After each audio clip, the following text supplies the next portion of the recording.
Hello friends. मेरा नाम है अभिषेक जोशी।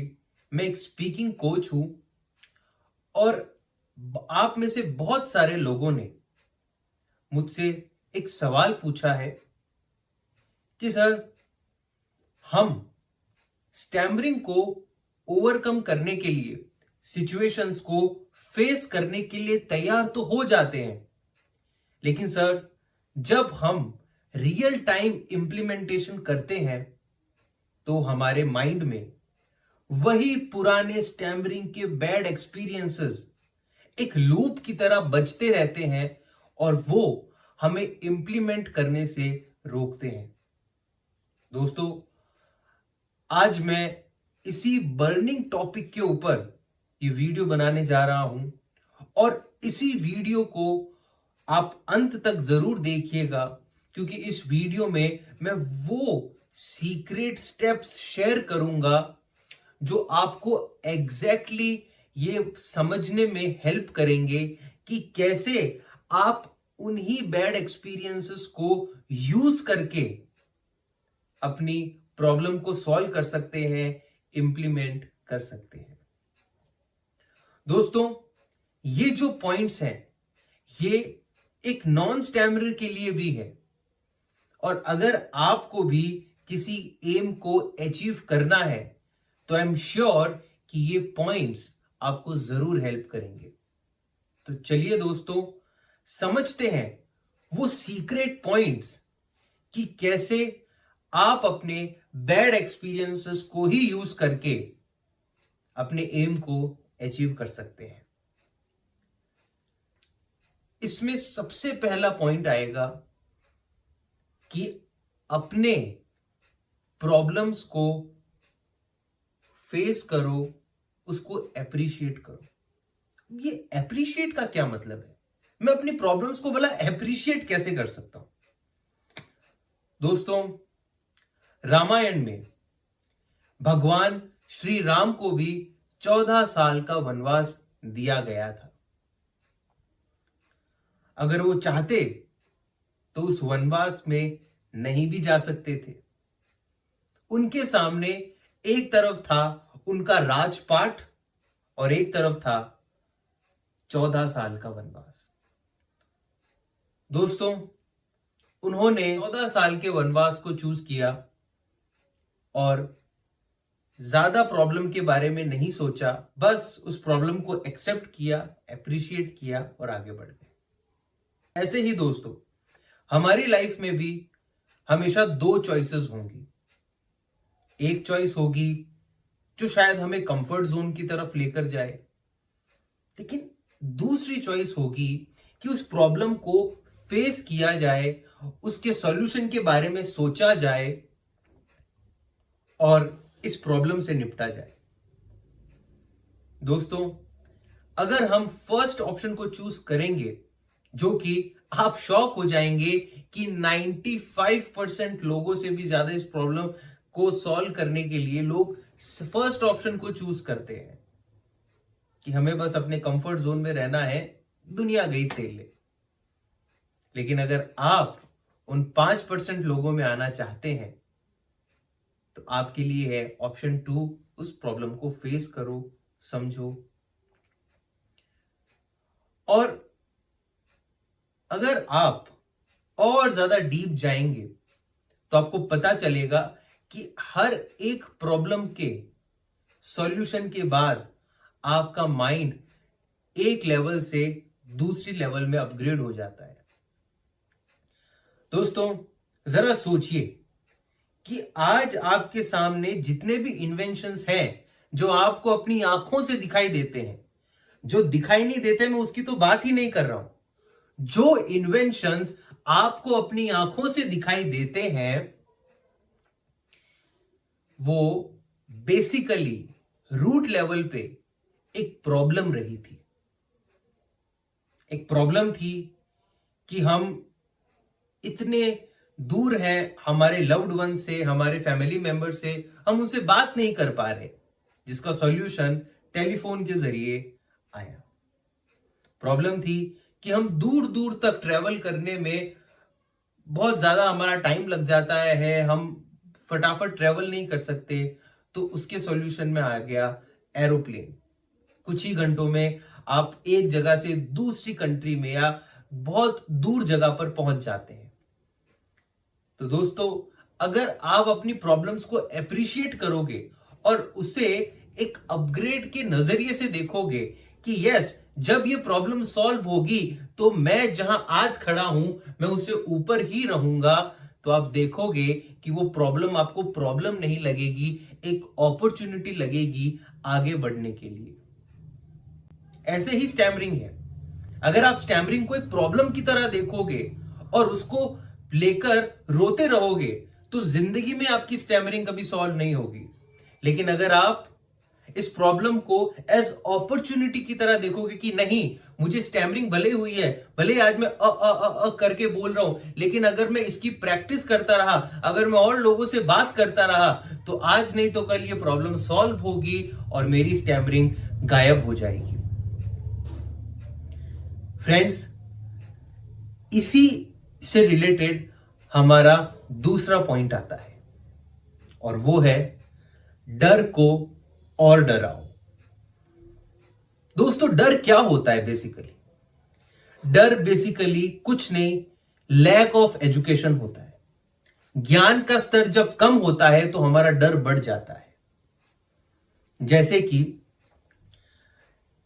किसी को यह नहीं पता कि अंधेरे को खत्म करने के लिए हमें लाइट लगानी पड़ेगी।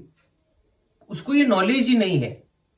उसको ये पता ही नहीं है कि अगर किसी बंद कमरे में, किसी अंधेरे कमरे में मुझे बंद कर दिया जाए तो वहां पर मैं लाइट कैसे लगाऊंगा, उसका सॉल्यूशन क्या, उसको पता ही नहीं। वो इस सब्जेक्ट में अनएजुकेटेड है। तो वो हमेशा उस अंधेरे में जब भी जाएगा वो डरता रहेगा। लेकिन अगर किसी को ये एजुकेशन है, किसी को ये ज्ञान है कि भले ही मैं अभी बंद कमरे में हूं जहां पर अंधेरा है, लेकिन एक स्विच दबाते ही फ्रैक्शन ऑफ सेकंड में ये अंधेरा खत्म हो जाएगा, तो क्या वो उस अंधेरे में रहेगा? नहीं। आपका जवाब होगा नहीं सर, बिल्कुल नहीं रहेगा। उसको तो एजुकेशन है, उसको तो पता है कि कैसे हमें लाइट लगानी है। तो डर के सामने कभी भी डरना नहीं है, बल्कि डर को और डराना है। ऐसे ही हमारी स्टैमरिंग है दोस्तों। स्टैमरिंग को लेकर एक डर है हमारे माइंड में कि अगर मैं बोलूंगा तो मैं अटक जाऊंगा। लेकिन आज से ही इस वीडियो के बाद मुझे पता है कि आप उस डर को और डराओगे। कैसे? एजुकेशन से। दोस्तों, आपको जब भी स्टैमरिंग होती है, आप उन वर्ड्स को नोट करिए, फिर अलग से उसकी प्रैक्टिस कीजिए, अपने सेल्फ के साथ उसकी प्रैक्टिस कीजिए। हो सके तो उनके सेंटेंसेस भी बनाइए और डेलिबरेटली वो वर्ड्स उस सेंटेंस में रखिए और फिर उसकी प्रैक्टिस कीजिए। तो आप देखोगे कि धीरे धीरे उन वर्ड्स का डर आपका खत्म हो जाएगा। अगर आपको ऐसा लगता है कि अभी जो वर्ड के ऊपर आप अटकते हैं, अगर वो नहीं अटकेंगे तो आपकी स्टैमरिंग ओवरकम हो जाएगी, तो I want you to write in the chat box, yes I will overcome stammering. तो कहने का क्या मतलब है दोस्तों? किसी भी एम को अचीव करना हो और उसके लिए हमको डर लग रहा है, तो एजुकेट करिए अपने आप को। देखिए कि इसका सॉल्यूशन क्या हो सकता है, इसकी प्रिसाइज प्रॉब्लम क्या है। अच्छा, मुझे इन वर्ड्स पे प्रॉब्लम है। अच्छा, मेरी हैबिट खराब है। अच्छा, जैसे किसी को पढ़ने में प्रॉब्लम आ रही है, तो पढ़ाई में क्या प्रॉब्लम आ रही है कि यार मैं सोता ज्यादा हूं इसीलिए मैं टाइम नहीं देता पढ़ाई को, या मैं बाहर ज्यादा घूमता हूं इसीलिए मैं पढ़ाई को टाइम नहीं देता। कुछ भी वो रीजन हो सकता है। तो ऐसे धीरे धीरे अपने आप को एजुकेट करिए उस प्रॉब्लम को समझ के। तो आई एम श्योर आप जब डर को और ज्यादा डराओगे तो वो प्रॉब्लम में इतना दम नहीं है दोस्तों कि वो आपके सामने टिक पाएगी। उसे झुकना ही होगा, उसे खत्म होना ही होगा। इसी के साथ हमारा तीसरा पॉइंट आता है दोस्तों कि अपनी गलतियों से सीखो, सुधार करो।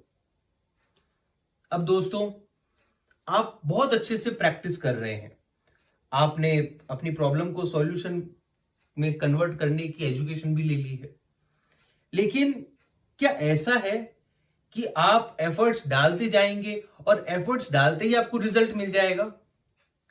नहीं, ऐसा नहीं है। जरूरी नहीं है दोस्तों कि हर एक पर्सन को वही सेम 100% रिजल्ट मिले, because we are humans, we are full of errors, we are not God.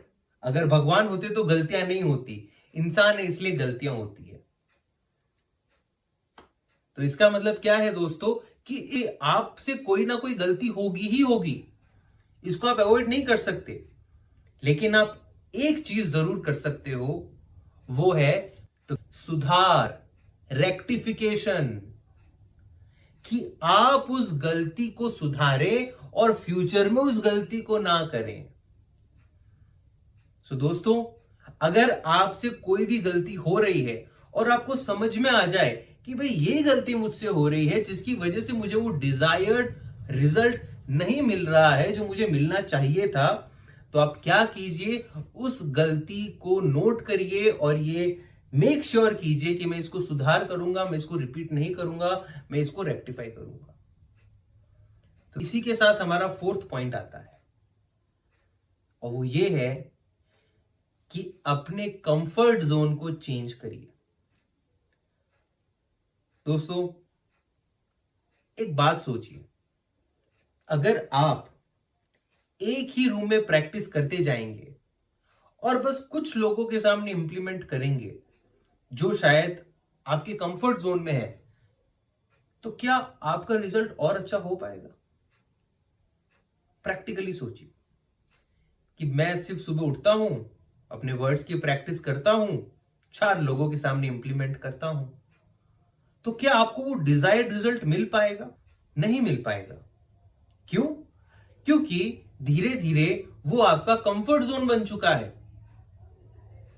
तो अपने कंफर्ट जोन को चेंज करने का टाइम आ गया है, अपने जोन को और बड़ा करने का टाइम आ गया है। तो दोस्तों, अगर आप अपने पेरेंट्स के साथ कंफर्टेबल हो जाते हैं बात करने में, अपने दोस्तों के साथ कंफर्टेबल हो जाते हैं बात करने में, तो फिर आपको स्ट्रेंजर टॉक करनी चाहिए। अगर आप स्ट्रेंजर टॉक में भी कंफर्टेबल हो गए हैं तो ट्राई कीजिए कि आप ग्रुप ऑफ पीपल के साथ बात करें। और जब आप ग्रुप ऑफ पीपल के साथ बात करने में कंफर्टेबल हो गए हैं, तो फिर अगर आपको कहीं ना कहीं फ्यूचर में ये मौका मिले कि आप स्टेज पर जाकर लोगों से बात कर सकते हैं, बहुत सारे ग्रुप ऑफ मेंबर्स के सामने बात कर सकते हैं, तो उस अपॉर्चुनिटी को भी ग्रैब कीजिए। तो इससे क्या होगा कि आपका कंफर्ट जोन चेंज होता जाएगा, बढ़ता चला जाएगा, फैलता चला जाएगा, और उस टाइम के बाद आप ये कह सकते हो कि यस, अब मेरा कंफर्ट जोन बहुत बड़ा हो चुका है, मैं बहुत सारे लोगों से एक ही समय पर अच्छे से बिना अटके, बिना स्टैमर किए बात कर सकता हूं और अपने वर्ड्स को बहुत ही स्मार्टली, बहुत ही इफेक्टिवली रख सकता हूं। तो क्या है दोस्तों हमारा फोर्थ पॉइंट, कि अपने कंफर्ट जोन को चेंज करते रहिए। अब आप जब इस प्रोसेस से गुजरेंगे ना, और क्योंकि मैं इस प्रोसेस से गुजर चुका हूं तो अपने एक्सपीरियंस से कह रहा हूं दोस्तों कि आपको विनिंग्स प्राप्त होंगी, आपको सफलता प्राप्त होगी, आप जीतोगे। तो उस वक्त क्या करना है दोस्तों? क्या हम एक सक्सेस को लेकर पूरी लाइफ बैठ जाए कि बस मैं भाई सक्सेस हो गया यार? नहीं, आपको हमेशा आगे बढ़ता रहना चाहिए। बट ये तो हमको पता है सर कि एक ही सक्सेस से पूरी जिंदगी नहीं बैठना चाहिए, हमको हमेशा आगे बढ़ते रहना चाहिए और अच्छा प्रयास करना चाहिए। तो पता है इसमें आप नया क्या बता रहे हो? तो दोस्तों, इसमें नया पॉइंट ये है कि आपको अपनी विनिंग्स को इंजॉय करना सीखें। दोस्तों, आपको अगर किसी एक्टिविटी में, किसी टास्क में सक्सेस मिला है, या वो वर्ड जिस पर आप पहले अटकते थे अब आपका अटकना खत्म हो गया है, कम हो गया है, तो उस विनिंग को ऐसे ही मत जाने दीजिए। क्योंकि आपका जो माइंड है ना, वो रिवॉर्ड्स पे चलता है, वो प्राइस पे चलता है। इसीलिए जैसे ही आप किसी बच्चे को बोलते हो कि अगर तुम ये काम करोगे तो मैं तुमको ये दूंगा, तो उसके अंदर एक्टिविटी ज्यादा बढ़ जाती है वर्सेस एक लड़का बस जो काम करता जा रहा है, उसको पता ही नहीं कि ये काम करने के बाद मुझे क्या रिवॉर्ड मिलेगा, बस वो काम कर रहा है। तो जैसे ही आपको कोई रिवॉर्ड मिला, तो कहने का मतलब क्या है दोस्तों, कि जैसे ही आपको एक रिवॉर्ड मिला, आपको एक अचीवमेंट मिली, उस अचीवमेंट को इंजॉय कीजिए, उसको अप्रिशिएट कीजिए। अब वो अप्रिशिएट करना, वो एंजॉय करना बहुत सारे लोगों के लिए अलग अलग हो सकता है। हो सकता है भाई कोई होटल में जाके खाना खाए तब उसको अच्छा लगे, हो सकता है वो अपने पेरेंट्स को बताए कि ये आज मैंने ये किया और ये उसके लिए एक अचीवमेंट हो सकता है कि आपने बस एक टॉफी खा ली, अपनी फेवरेट चॉकलेट खा ली, कि ये भाई मेरे लिए अचीवमेंट है, ये मेरे लिए इंजॉय है कि यस मैंने कुछ किया है और मैं इसको इंजॉय कर रहा हूं। तो इससे क्या होगा दोस्तों, आपके माइंड को और ज्यादा एनर्जी मिलेगी अपने नेक्स्ट टास्क को और अच्छे से करने के लिए। इसीलिए अपनी सक्सेस को, अपनी विनिंग्स को इंजॉय करो दोस्तों। ये सारे पॉइंट्स के बाद जो हमारा लास्ट पॉइंट आता है वो बहुत ज्यादा इंपॉर्टेंट है दोस्तों। वो कहते हैं ना, last but not the least. इसका यही मतलब है दोस्तों, अपनी हेल्थ का ध्यान रखो।